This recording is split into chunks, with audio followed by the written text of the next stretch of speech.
Hello and welcome to another episode of The Recruitment Doctor with me, your host, Dan Hoff-Rodriguez. Today I want to do a follow-up video on last week's productivity video that I did on weekly goals and day plans and our exclamation mark system.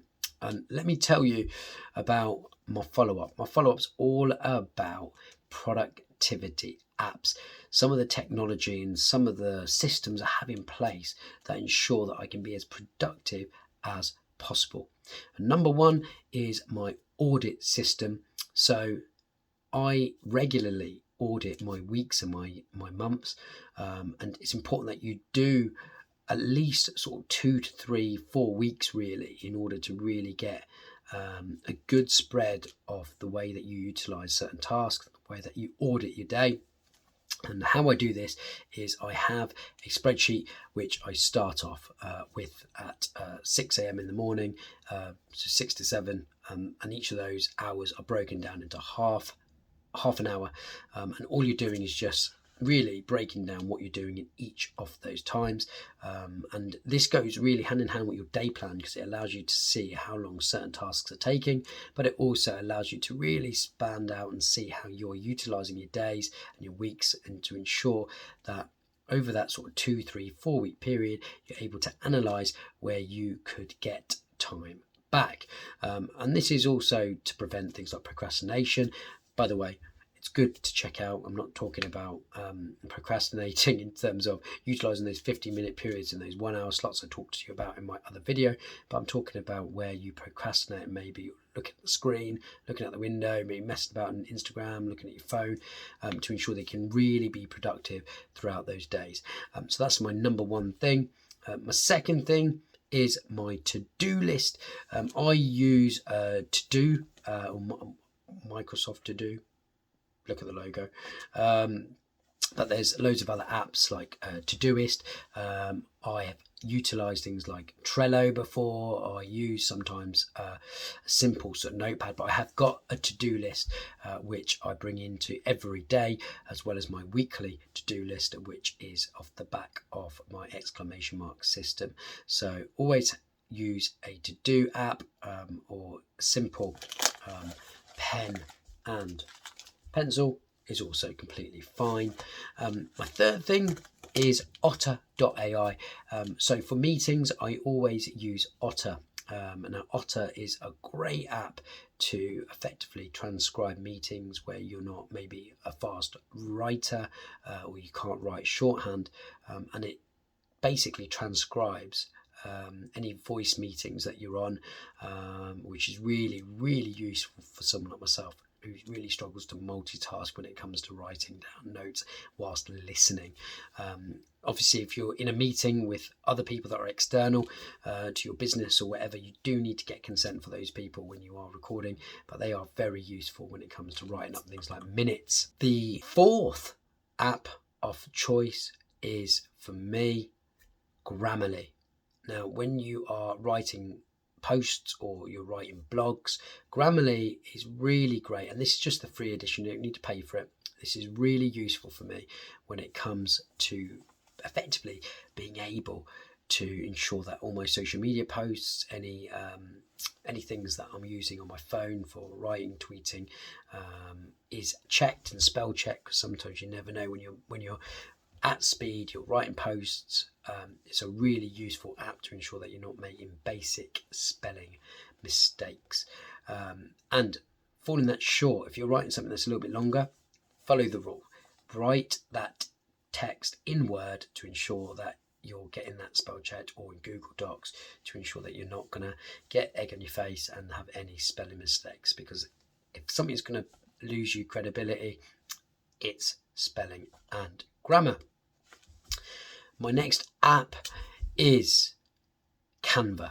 Now, we use a lot of graphical content out there. We try to use graphics where possible because people love visual aids, and with the likes of Instagram, I think that's changed that. I think people don't like reading stuff anymore. They like watching stuff or having visuals. So Canva has been an absolute lifesaver for not just graphics and social media posts, but it has been absolutely fantastic for helping us write things like presentations, watching editing videos with short form videos for intros.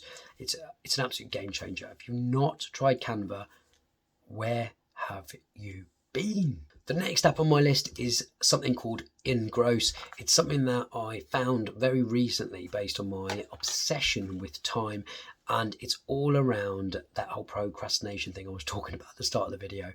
Give it a go. It's all around those small intervals. Again, something I refer to in my other videos. So have a look at Engross. It has a timer. It's all about time management. You need to look at it if you want to check if you're not zoning out and procrastinating. Another app that I swear by is Calendly. Now, I know that there's a few other competitor apps out there at the moment, but Calendly has been something that's been really useful for me. Like, how bad is it? How annoying is it when you have to go and message multiple people and go back and forth when it comes to getting availability for a meeting? Now, there's two things to Calendly that I think are amazing. First thing is that you can build your own link.